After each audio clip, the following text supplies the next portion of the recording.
This is a time for the third panel discussion of the day. It's maximizing employee potential to create competitive advantage, driving organizational performance and growth. I request my panelists to join me on stage. Can I please invite Anuranjita Kumar, Chief Human Resources Officer, Citi South Asia. Please welcome the lady on stage, everyone. Can I please request Shalini Pillay, Head of People, Performance and Culture, KPMG in India.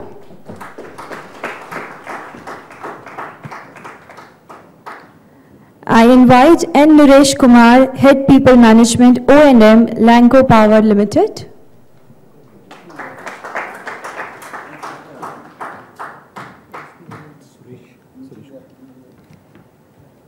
Can I please have Mr. Ravi, Krishna, CEO and CEO founder, Stepathlon Lifestyle Private Limited.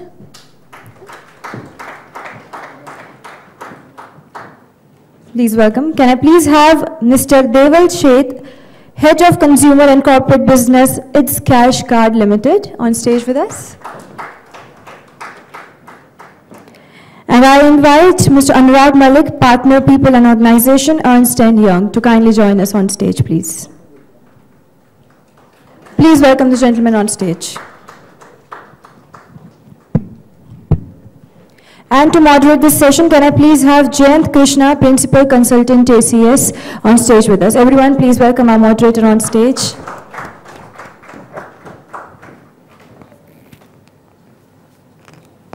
And let's moderate the third session of the day.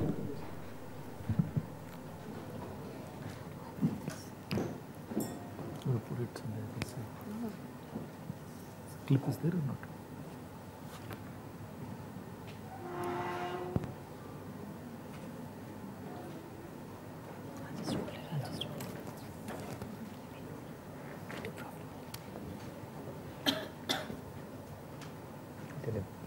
You have to help her. Good afternoon. Does it work? Good afternoon, everybody. It's a post-lunch session. It's a difficult task to keep everybody awake, but we'll try our best. It's a very, very interesting panel, and from a gender diversity standpoint also, there are at least two women in the group. We have Anu from Citi India, we have Shalini from KPMG, we have Suresh from Lanco, Deval from ITZ Cash Card, Deval is Deval, and then we have Ravi from Stepathlon and Anurag from DNY. It's a very interesting session. I think the focus of this session is going to be, as the theme suggests, that how do you maximize employee potential? How do you ensure that the potential which is lying within the employee, perhaps in a latent form, how do you arouse that potential so that those employees bring greater value on the table for the organization, and which organizations could leverage for better performance and better profitability and growth and so on and so forth. So that's the entire objective that we have today. And I would like to quote a study which was done about 3 years back, and I'm sure the ground realities have not changed substantially from then, from that time. And it said that when the economy actually heats up, when the going is good, as many as 83% of all employees that you have in the company, they look for new jobs. 83% of time, 83% of employees are on a lookout when the going is good for a new job. 35% of the top performers, irrespective of the health of the industry or health of the company, 35% of top performers are on a lookout for a new job all the time. 60% of the employees feel that the work pressure is too much for them to handle, and it leads them to a high degree of stress. 83% of people want more time for their families. They have a anguish and agony and pain that they don't get to spend enough time with their family members. And 56% people in that survey, which was across 10 largest economies in the world, comprising of about 1 million was the sample size of employees which was covered there. 56% people there said that they are dissatisfied with whatever they're doing. 65% of the entire sample, and So it's a huge thing, and let's also realize it's very easy and goody-goody to talk about how do you maximize employee potential, but let's also look at the background, the kind of environment that we are a part of today. You know, we are living in times where there is a performance-driven everything. What value you have brought on the table in the last quarter is history. Nobody cares about it. The value you have brought on the table this quarter, or perhaps today, will decide how important or how poor I am, and you know how useful I am for the organization. There is intense competition. We all know competition for products, services. There's a huge amount of competition for talent. There is perhaps a situation of some kind of a war happening for talent all across. Competition for capital and so on and so forth. And let's also look at, we are living in times where, it's very nice to paint a rosy picture, but we are living in times, where the credibility, reputation, image, these things have taken of companies, have largely taken a beating with very, very few exceptions here and there. So it's a very, very sad situation, and also in times where you have instant access to information. Your CEO or chairman is only an email away, or a tweet away, and things like that. And basically everybody in the organization is a communicator today. So, this is the background. And so how do you you can have very, very nicely designed performance management systems. You can have very nice goal setting systems, evaluation systems. But these kind of things will never bring, arouse the latent potential of employees. I think it's very, very important to keep associates, keep the employees engaged with the organization, and which is not all that simple a thing to do, because it's an extremely difficult thing to do. How do you keep them engaged? In another study, which was done, I would like to share the findings with you, which said that, we studied organizations where employees were highly engaged with the organization, and the other segment was of people where engagement level was very, very poor. And they found that companies which had a very, very good degree of employee engagement, their customer satisfaction index was higher by 38%. Their productivity levels were higher by 22%. Other things being equal, we are not comparing apples and oranges, comparable companies on both sides, and companies, where employees were very effectively engaged with the organization, you had 27% higher profit in that segment, So I think this is the situation. So the best thing is to learn from each of our, learned panelists today, what kind of best practices they follow in their respective organizations, and for consulting companies, they have a choice that, they could talk about some of the consulting interventions they've done for their customers, that what kind of best practices, they have experienced themselves, which has resulted into, arousing the latent potential of employees, and which in turn has brought greater value for the organization, for the organizations. So let's all learn that, how do we really make it a joy for employees to engage with the organization? How do we treat them as internal customers, as important as external customers? How do we create an ecosystem where there is an adequate dignity and respect for employees? Not a surface dignity and surface respect, but a deep-rooted respect and a feeling of dignity for employees. That's very, very important. How do we have an ecosystem where, there is rather than a fault finding doesn't become a culture, and employees are almost always, acknowledged by the CEO, by the management as the people, who have made the organization what it has become today. It is huge challenge. How do you create an environment of trust in the organization? Very, very important. How do you, even HR policies, if you look at, randomly pick up HR policies of most companies in the country, and you will find it will be an aggregation of do's and don'ts. These things you can do, these things you cannot. Very clearly, how do you ensure that, the HR policy interventions become an article of faith in the organization? That's very, very important. And as I said in one of the earlier sessions during the day, how do you ensure that the work, while accountability increases, but at the same time, work becomes an expression of freedom for employees? So I think let's learn for maybe 3 to 4 minutes each from each of our panelists, and then we'll throw open for a Q&A session. We'll run it as an open house. Not in any particular order, but could we start with maybe Anu, with you? Sure. Thanks, Jayant, and thanks for sharing those survey findings. They're truly remarkable. I actually thought I'll just share a small story about the whole financial services upheaval, which most of you are aware. So Citibank, where I belong and where I work, underwent a huge transformation over the last 4 or 5 years. And as I was listening to Jayant, I was reminiscing about, way back in 2008, September of 2008, when there was a collapse of a few giants in the financial services. So Lehman collapsed in September 2008, Bear Stearns collapsed in October 2008, and I yet remember very vividly sitting in Canary Wharf, looking at the grey sky where the clouds were looming very large on us, and seeing the Citi stock price going down. We were trading at about $54, and by the evening we had reduced ourselves to $3.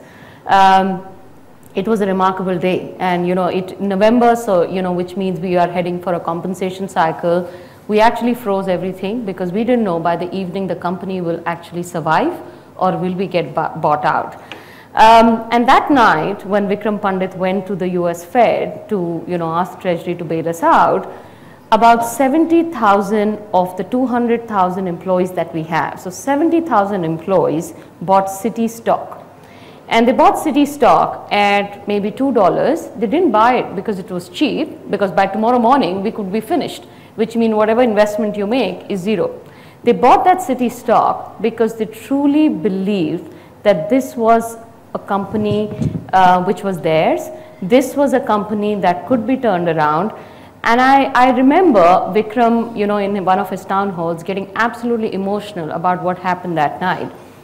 And when I look back, that taught me about this whole sense of ownership, which we as employees had. None of us left the ship. We were there. We didn't leave the ship not because we didn't have options. We didn't leave the ship because we've seen so many good times with this company, and now that the company is going through a hard time, we ought to be there to bail it out. So as I'm reflecting and I'm talking to this audience, it just surpassed me that whole feeling of accountability, that whole feeling of passion. How do you really build into those employees? And I would really sum it up in my 3 E's, as I would say, which is first of all, when employees join us or when we hire them, how do we engage with our employees? And it's really important. It's not what Mr. Chenoy just talked about around the engagement metrics, but just them understanding the business strategy, but also connecting with that strategy. If they don't connect at an emotional level, it's a very transactional relationship. It's by no means an easy task to do, because strategy is a big word, and when you talk about a junior teller in a bank branch, very difficult for him to understand how the strategy plays out for him. But so long as that employee is feeling that my little valuable contribution of giving cash to the customer is important in the way Citi India does business, that's engagement. Engagement is just not about holding town halls. Engagement is about them feeling good about their job. So I think engagement is absolutely key, and for me, I think be it mentoring programs, be it coaching programs, be it town halls, all that has helped. But nothing like making that employee feel how important that job is. And that can be done in various ways. That can be done by simply telling them or giving them specs about what they do and what is expected out of them, which can be supported by robust performance management systems. It can be done, through, as I was referring to mentoring, be it peer mentoring, reverse mentoring, top-down mentoring. So lots of ways, but I think engagement goes a long way in building that spirit. The third, I would say, is empowering your employees, giving them the autonomy, the freedom to perform. I think as you empower employees, there will be failures. Failure is a part of learning, but you have to hone their ability to take risks. In Citi, typically as a part of the MA program, our strategy is very simple. We get in MAs from all the IMs or other institutes. We put them right on to client roles. And they will fall, we know that. So there has to be a buffer, which means they're covering up with a senior relationship manager. But that amount of risk or that amount of making mistakes is very, very acceptable. And the third thing is just enabling them to do their jobs. You know, with all the good intents, with the whole spirit of accountability, employees need tools. Now, those tools can manifest itself in training and development or engagement or, you know, different kind of exposure. Some of the things that we do in Citi is, you know, we very heavily believe in mobility.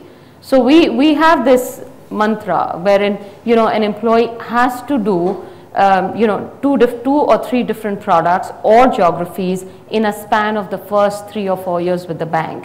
What it does is it builds a certain amount of exposure. It also builds their relationship. It also builds their connect. So for us, I think this whole empowering, enabling, and engaging with employees has held us in good stead even during the financial crisis. We're out of the woods. We are back shining. We're making profits. And, you know, I can have this talk with you today because I think something we did right 4 years back. Thank you. Good, Anu. Wonderful to hear about this Citibank story. You know, I'm sure a lot of learnings for each one of us here. And not in any particular order, but may I ask Anurag to share, you know, you're free, you could talk about EY-wise best practices or for one of your consulting interventions. Sure. Thanks, Jayant. What a phenomenal example, Anu, of ownership, truly inspiring.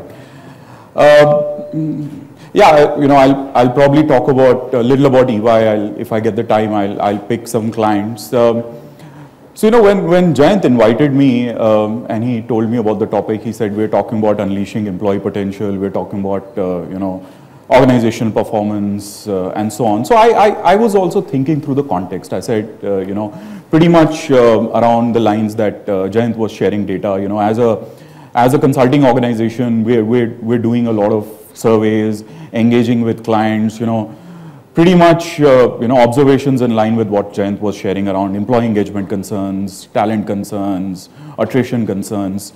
You know, specifically with regards to performance and potential, you know, there's a survey that we did globally. We covered almost 200 odd companies, and there was a very interesting insight that came through.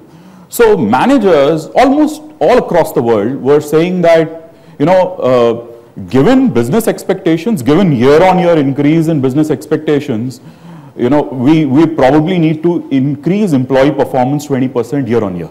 So, you know, if whatever be your metric, you know, FTEs, you know, by number of people, sales metric, revenue metric, we're largely living through a scenario where, you know, 2/3 of us, you know, have hiring freeze or minimal recruitment kind of budgets.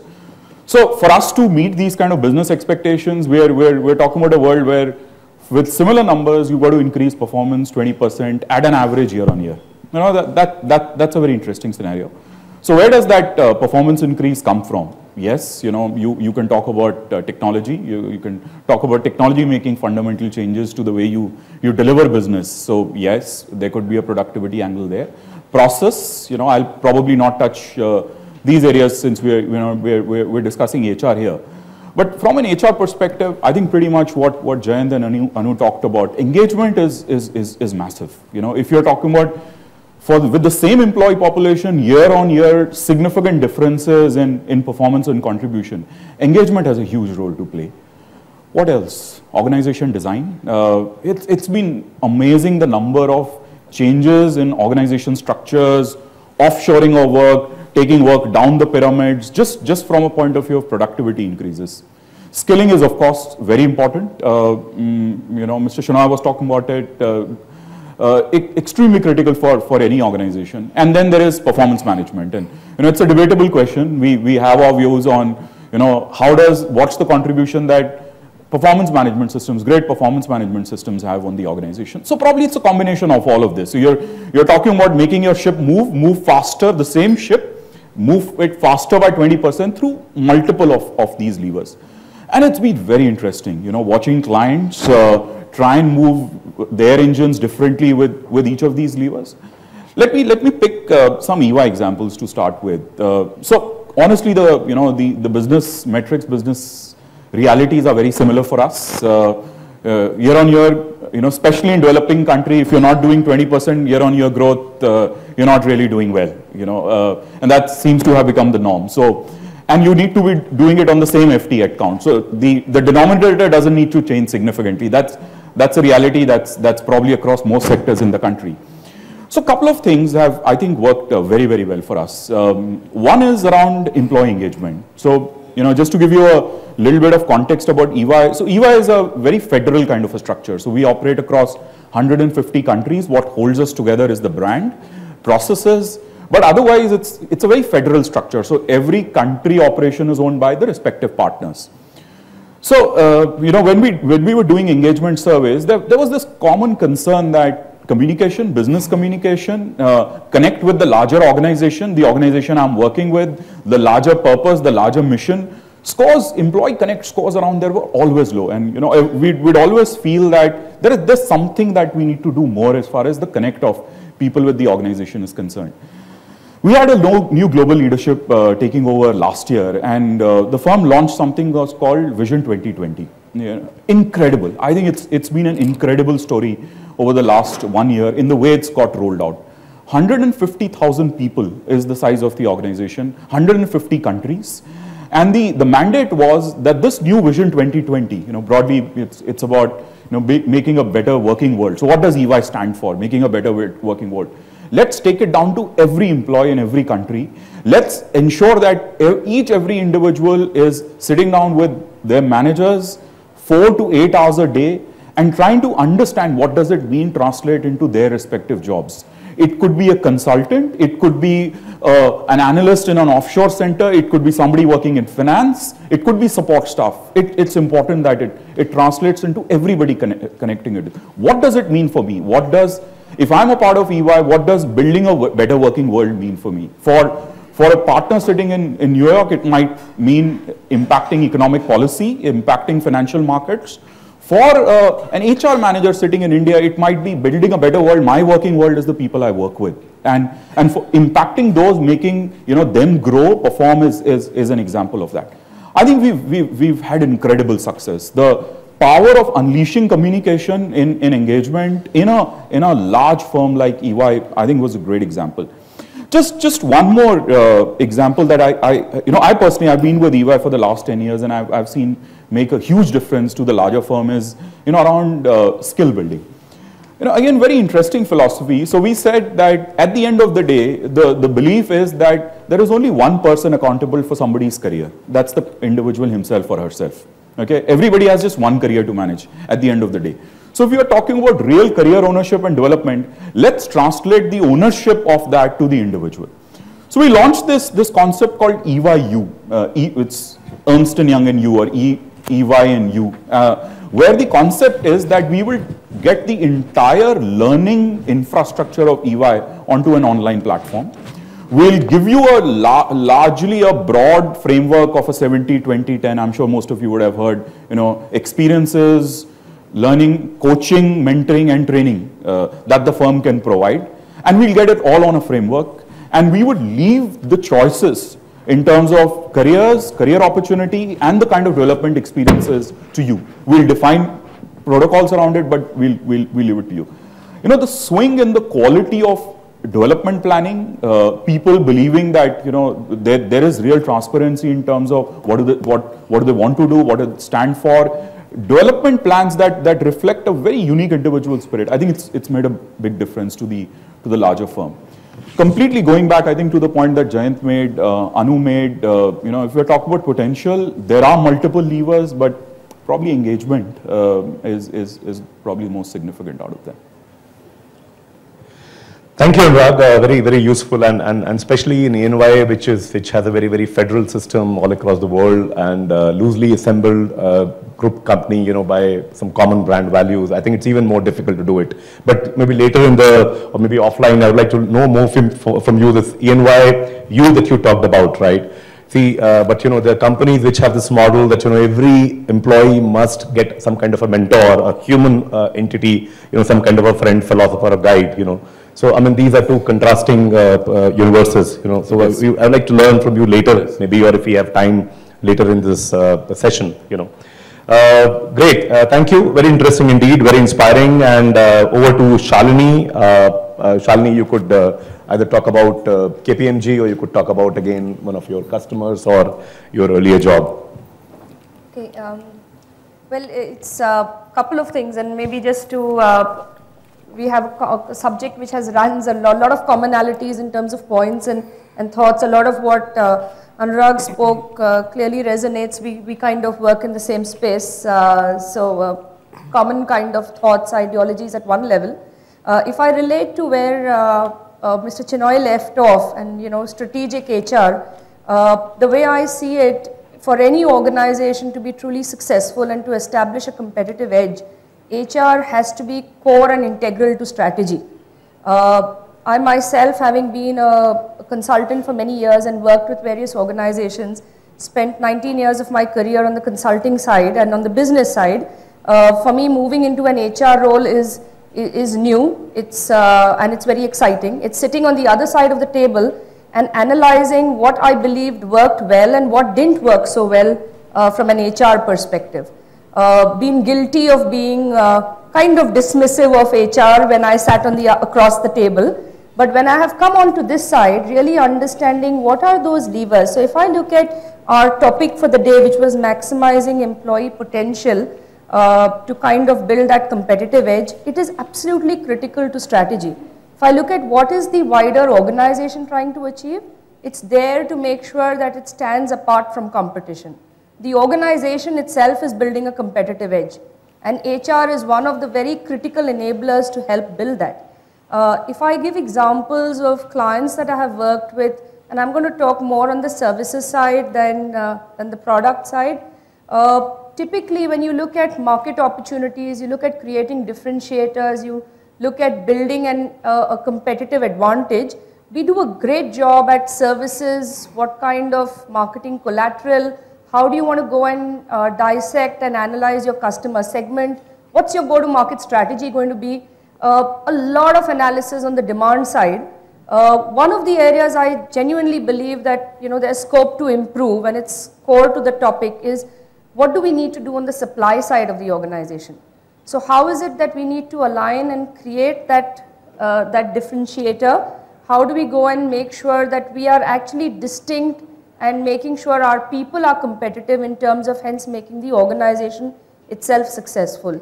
So at one level, I see this disconnect, and if I kind of join the dots with a lot of the 3 E's that Anu spoke of and some of what Anurag mentioned, engagement is kind of up there in terms of driving and making that difference, because it is about, to me, I genuinely believe organizations at one level, yes, they're different, but what is going to hold people to that organization is how do you connect with that organization. Do you kind of, does that organization define a purpose for you? Does that organization drive you in a certain way? If me as an individual, I'm excited and I enjoy prancing into work every morning, I'm going to give it my best. What's going to make that connect happen? That connect really happens when that individual purpose aligns with what the organization is trying to achieve. If one does a right match over there, I think a lot of it kind of flows automatically. People get driven, that engagement happens, because without that connect, without the connect on that equation or that plane of purpose happening, engagement can become a challenge. It can quickly get down to them, reducing to activities. A couple of things, and if I kind of go back to looking at internally what we are trying to do, and again align to some of what Anurag mentioned, it's taking this top down, looking at where the organization wants to differentiate and build a competitive edge or an advantage. What does that mean? If you were to define a scorecard or the strategy for the organization, drilling that down to the lowest level, where every little element that forms this organization is all aligned and moving in the same direction is critical. So for us too, if I look at that scorecard, whether it is what the CEO has defined and how that translates down to how the employees align, how does that translate into the operating model, our policies, processes. We spoke of, and Mr. Chinoy spoke of, business models changing, of dynamics in the industry changing. Today, HR has to align to all of that. What worked in the past are not models that are going to help achieve the significant scale and growth that organizations are trying to achieve. We are really being, organizations have to rethink their models, the way they're going to operate, their policies, processes, all of this needs to get aligned. And at an employee level, right from attracting the right talent pool, taking them through that life cycle, like I said, all these are dots that need to go and align in one direction. There's a lot one could kind of cover. Like I said, a lot of common thoughts. I'll kind of stop there and would be happy to get into specific questions once we're through. Sure. Thank you, Shalini. Maybe at a later stage, we'd like to know from you. See, while it is relatively easier to have a complete alignment between each employee's scorecard or each business unit scorecard with that of the CEO of the organization, but that alignment need not necessarily keep the employees engaged with the organization. So these are sort of parallel set of challenges and all that. So it's over to Ravi now. As they say, all work and no play makes Jack a dull boy. I'm sure he'll have some interesting ideas to share. We are slightly hard of hearing. Can't hear the bell. Saved by the bell. Well, it's great for me to be here amongst a lot of HR professionals, and I certainly don't come from an HR background, but we start with the premise, and research is very clear that a healthier employee comes to work more often, is more productive when they're at work, costs you less in terms of medical and insurance. So therefore, we think it's incumbent on all companies to want to have healthier and therefore happier and more productive employees. We also, so the reason we're here is because we are not as healthy as we can be. And I think everyone knows that, and everyone knows what they should be doing to be healthier and what they shouldn't be doing. But as humans, we tend not to do enough of what's good for us, and we tend to do too much of what's bad for us. And so we're very much focused on the human part of human resource, and what can we do to get people to take more responsibility for their health, and therefore contribute more to their organisation and to themselves at home. I was with the CEO of a major multinational financial organisation a few days ago, and they'd just done their health survey, and they found that the results were worse for those under 35 than for those over 35. Devi Shetty wrote an article in India Today about 4 years ago saying that he sees more fathers bringing in sons than sons bringing in fathers. So if organisations care about their future, they need to focus on the health of their employees. You talked about before, Jayant, time and stress, and I think these are things that companies have to help mitigate. We spend so much time at work in this country, we spend so much time dealing with work on the weekends, receiving phone calls at home, email, etc., that I think it's incumbent upon organisations to look at the health of their employees as a way to improve their competitiveness and their bottom lines. And the way that the thing that we focus on, and there are many aspects to health and wellness, but the thing we focus on is to get the average worker moving. In 2010, the World Health Authority for the first time attributed more deaths globally to the diseases linked to a sedentary lifestyle than to smoking, coining the phrase, sitting is the new smoking. This afflicts the white-collar worker more than anyone else. We spend so much time sitting at our desks and not moving that this links to 35 chronic diseases, physical and mental, and this impacts our health and therefore our productivity. So our goal is to get the average person moving. How do we do that? The first thing is to recalibrate awareness. I think the media have to take responsibility for propagating images of what is fit that cause the average person to give up before they start. An image of a Bollywood star with a six-pack and muscles is not necessarily motivating for someone who sits in a cubicle 10 hours a day, commutes 2 hours a day, has life, gets sick, has kids. I mean, life gets in the way of your six-pack. So I think, one of the things that we focus on is how do we influence human behaviour within the real world parameters that we all live in.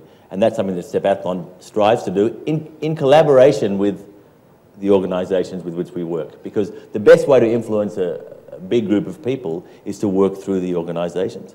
And we think that the rest of the world has gone to prevention 10, 15 years ago. My experience in India, and I've been working here for 16 years, but I've been doing this for now just over 2. My experience is that we focus on illness, not on wellness. What happens after something happens. And if we can change that and start focusing on improving the quality of life, from an early age, dealing with health issues up front rather than waiting for something to go wrong, then I think we'll find that our people are more productive, our bottom lines improve, and that we have lower attrition rates. I mean, Harvard did a study showing that attrition rates in companies with good wellness programs are almost 60 to 70% lower than those without. So I think it can have a positive impact on all the parameters that everyone has been talking about. Now, how do you get people to be more active? Because as I said, the average person knows what's good for them and knows what's bad for them, but tends to do more of the latter and not enough of the former. And I think it goes back to that one word, engagement. You've got to engage first and then make healthy.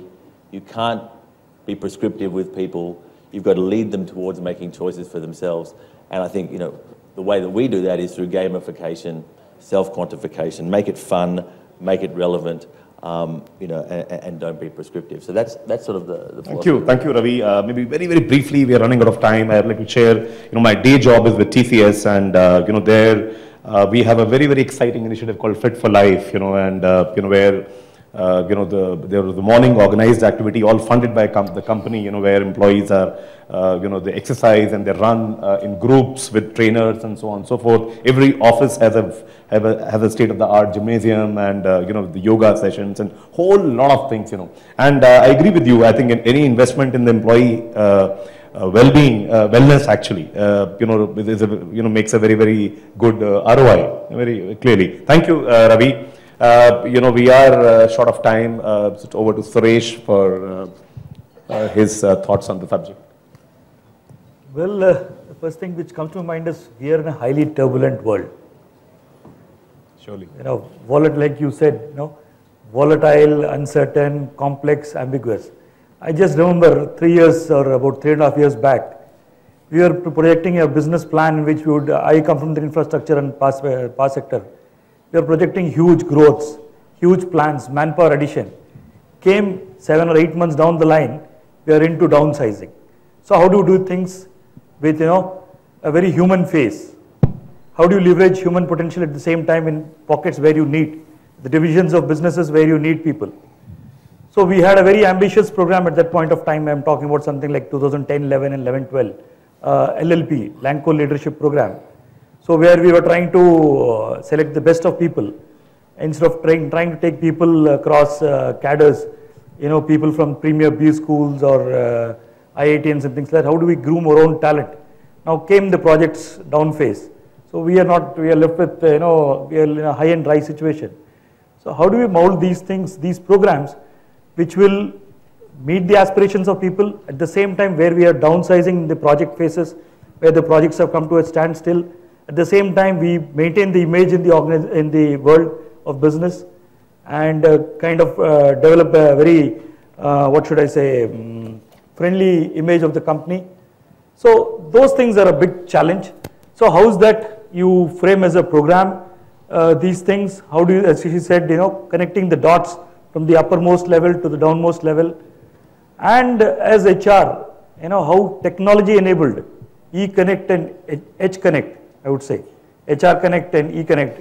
So those things are very, very vital. And empowerment, engagement, I totally agree. These things are extremely essential.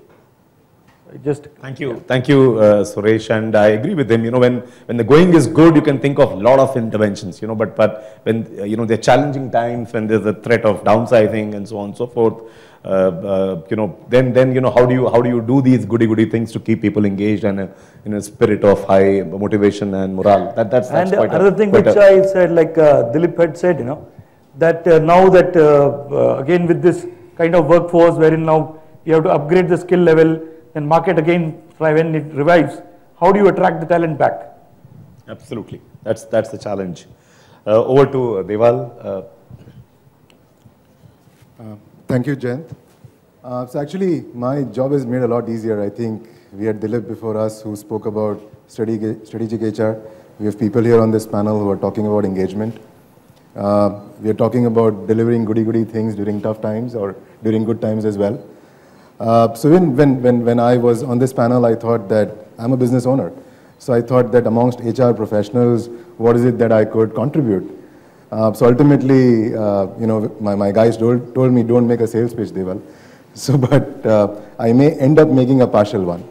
Just to interrupt, the latest thought process is that, actually the business people are the HR people, not the HR department per se or the process per se.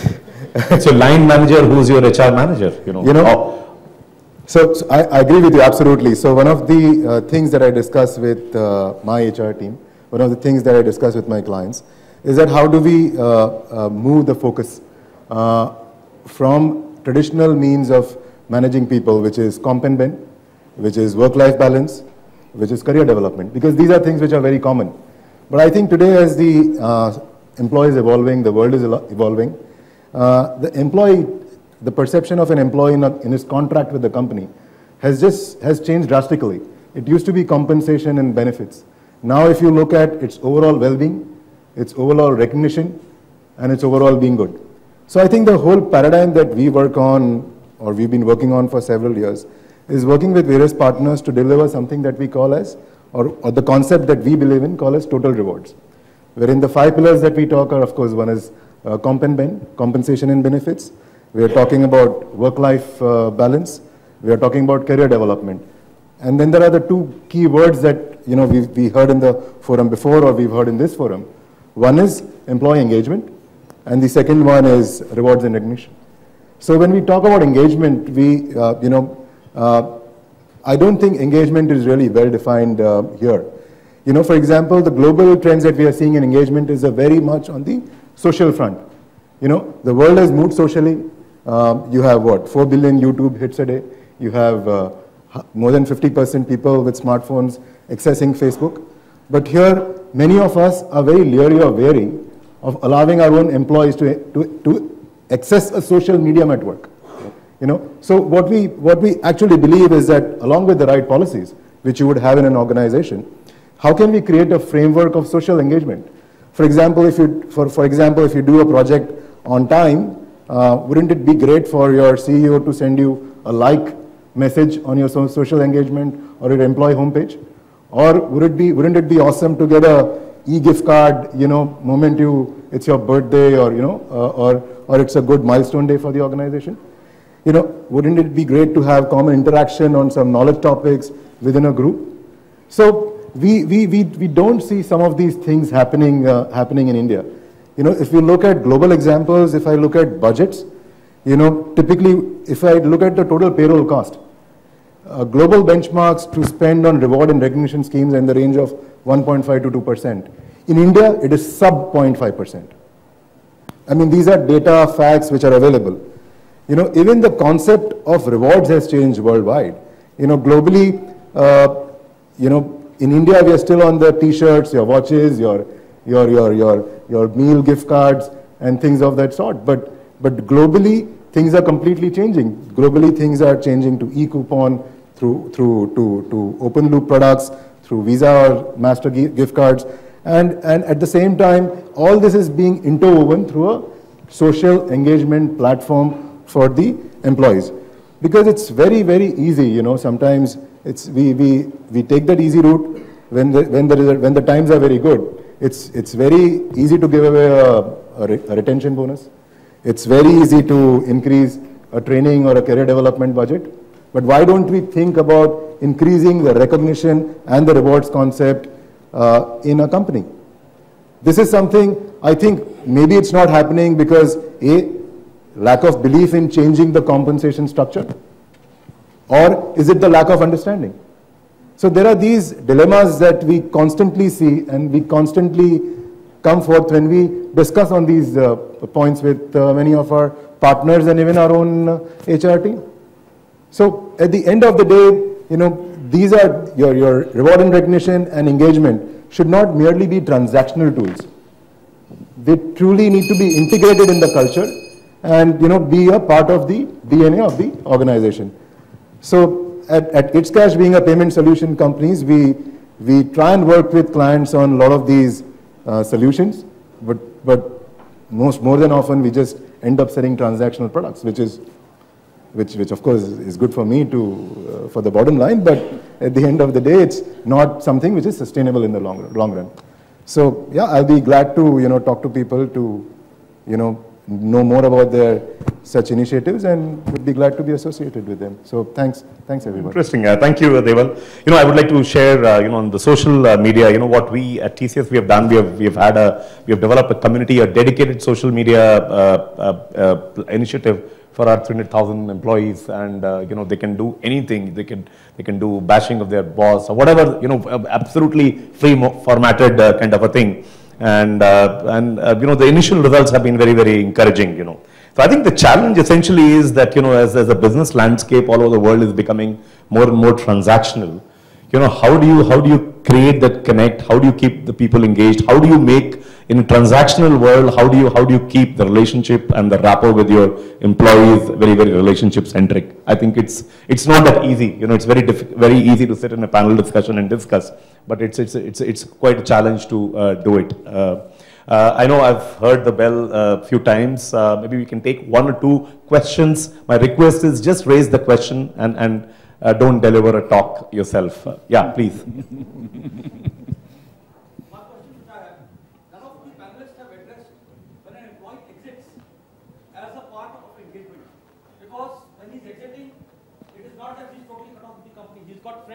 With whom he's contacting, and what he puts on the social media after that. If today I badmouth a company after leaving it, large number of people are going to read it and will not be there. So I think employee engagement doesn't end with the employees till the time they're working with the company. It's how graceful and how easily an employee when he's exiting and how he's dealt with. I think that is very important. Absolutely. I think it's a very, very important, just because there was no time. Yeah. This is in fact helping us a lot in terms of now when parts of businesses where the business is going in an uptrend slightly. So we are able to rehire people. They are approaching us because some kind of a Lanco alumni group we have created. So that thing you said, post exit, what is the connect that you have with the person? How did you make him go? Or when he went in on his own also, what is the way you treated him? I think exit discussions all across, every company, I'm sure all of us sitting here have a process, but I think, it has to be handled with a lot of care and a lot of sensitivity. That's very, very important, so that that person may not be working for you, but, remains your brand ambassador and connected with your company's brand for all times to come, and it's a small world. There's several examples of the same employees coming back to work for you also. Jen, can I just add, I think one point which was made was around alumni network. It's a huge engagement tool. In Citibank, which has been here for 110 years, we have a very, very strong alumni. And, frankly, I mean, the pragmatic approach of a business is it's a pyramid. So as people go up, there are few people who get to leadership positions, the others are tried. But the way I look at my job, I don't develop talent for Citi, I develop talent for financial services, which helps my business to get more business development opportunities when our alumni is sitting in senior positions. Absolutely. Thank you. Yeah. Yep. I'm Pradimna Pandey from JK Tires, and when this talk was going on, when we talk of employee engagement or maximizing the potential of employee, I think it is somewhere that is a result of the motivation which is driven by leadership behavior in the organization. The whole panel discussions, I think somewhere we accept the Citibank where there was a role modeling from the leader.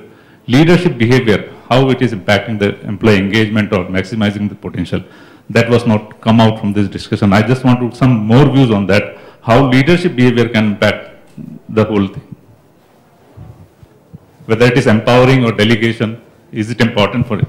The role of leadership in the entire, job of maximizing the employee potential. Anybody like to take that?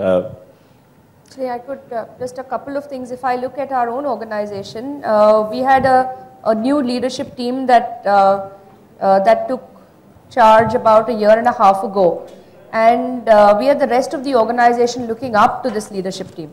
The way I see it is the role of a leader in terms of creating and setting the right tone at the top. Whether it is, and I did touch upon in terms of, defining, the leader defining his or her own purpose, aligning to why that business is why it is in existence itself. That alignment and how that passion comes forth, how the tone at the top is set, I think is absolutely critical in any organization.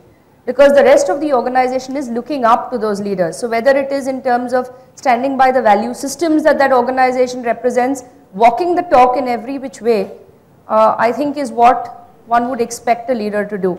So employee engagement, defining a common purpose, everyone working and aligned on the same page, the tone is set at the top. So I think absolutely critical. If I were to just add to that, very interesting, there's one very interesting change that I've seen in the last 2-3 years, as we work with clients, that employee engagement has actually become a business metric today. And across organization, again, I've largely been talking about EY, not my clients. So if I were to pick EY, last 2 to 3 years, we've seen across the firm, employee engagement has actually become a core metric from a business review point of view. So 4 metrics getting reviewed, obviously what's the top line, what's the revenue, what's the sales, what's the profitability, and what's the employee engagement number for you. There is a dichotomy, you have one hand we're talking about a concept like engagement, which is upon employees, softer side to dealing with people. At the other side, metric. But I've seen phenomenal change. That old saying that what gets reviewed, defines, drives behaviors. And taking it down not only at a business level to sub-business unit level, functional levels, every manager level, this concept that employee engagement is a core business metric. It's got phenomenal impact on driving behaviors in an organization. Absolutely. I fully agree. Whatever can't be measured can't be monitored very clearly. So there has to be, yeah, please. Okay, I just want to... Sorry, just to add something to what you said earlier. I think, to both the panelists, what they talked about leadership. I think it's, when she said that it's about reaching out, about communicating, it's not just a question, it's, use your art of communication and draft a very, very well articulated message. I think above all, they have to, as they say, say what you mean and mean what you say. That's equally important. And that becomes very, very clear to employees, whether, there is a transparency in the message and, there is a complete openness or not. Yes, please. This would be the last question. Yeah. Lucky you. Thank you. I'm Ashwini from Capable HR. One point which I've seen and my experience shows is that engagement gets strengthened when you touch the softer point of an employee. And that soft spot is the families, the children. Absolutely. The bonding becomes much stronger than, than only, because I think it's a transactional engagement if you are only engaging the employee itself. If you engage with the whole family and also be empathetic to his problems, perhaps you can win him over. And what Anu was saying, the employee will stand through roughs. They are totally committed to perform. Absolutely. I'd like to share something what we have tried in our company is the concept called TCS Maitri, where the family members have been brought on, not on any portal, but actually in physical form to create an extended family kind of a concept. But having said so, but let me also share with you, while this has worked reasonably well within the country, perhaps it has not been accepted with the same kind of warmth abroad because there are a lot of cross-cultural issues. A lot of people working outside, they keep their family and their work totally separate from each other, and east and west, as if never the twain shall meet. So absolutely, but yeah, in the Indian context, I think it works beautifully. You wanted to say something, Ravi? No, I was just saying, going back to the thing we're talking about, wellness programs, if they can be seen to be extended into the family, then they have a much greater effect, and the benefits of the company go beyond just productivity and bottom line, but loyalty, and I think that's really, really important. And I always say, just going back to the health thing, the next generation is in much worse position than we are. We became sedentary. Our kids are starting sedentary, and I always say you can't tell your kid to eat broccoli if you're eating French fries. And if we can set an example for the next generation, then I think we're going to be in good shape, and our companies are going to be in good shape. You know, for me, when we do activities and people come up, you know, spouses come up and say, thank you, you know, my husband or my wife is spending more time with their kids and less time in front of the television or in their BlackBerry or whatever, then you see the qualitative benefit that the organisation is getting. So you cannot underestimate, you know, the benefit of permeating anything to benefit the family. It's critical. Jayant, can I just add? I think it's a really good point, and you know, and I do agree that there are cross-cultural implications. You know, UK, US are very, very privacy-driven, but very often we found in Citi that when people are highly engaged, work becomes family, and there is no better connect than having your family around whilst you're at work. Yeah, absolutely. Thank you. On that note, I think, you know, we could conclude the session. I'd like to thank each of the panelists for bringing so much of value to be shared, you know, in this fraternity. And thank you so much. And thanks to each one of you for being such a wonderful and participative audience. Thank you. Thank you so much. With this, we wrap up the session. We request our moderator, Mr. Jayant, to please thank all the panelists. Can we please have the bunch of flowers?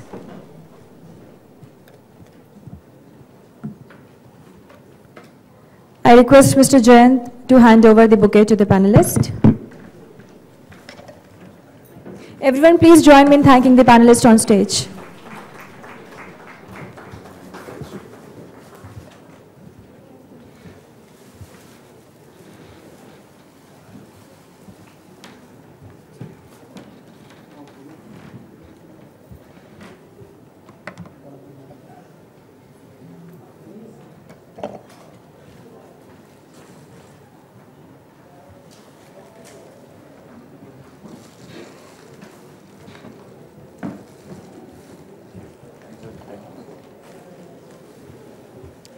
Thank you so much. I request Mr. Rajesh Khubchandani from ETH to kindly come on stage to thank the moderator of this session, Mr. Jayant Krishna. Oh, sorry. Thank you so much for moderating the session.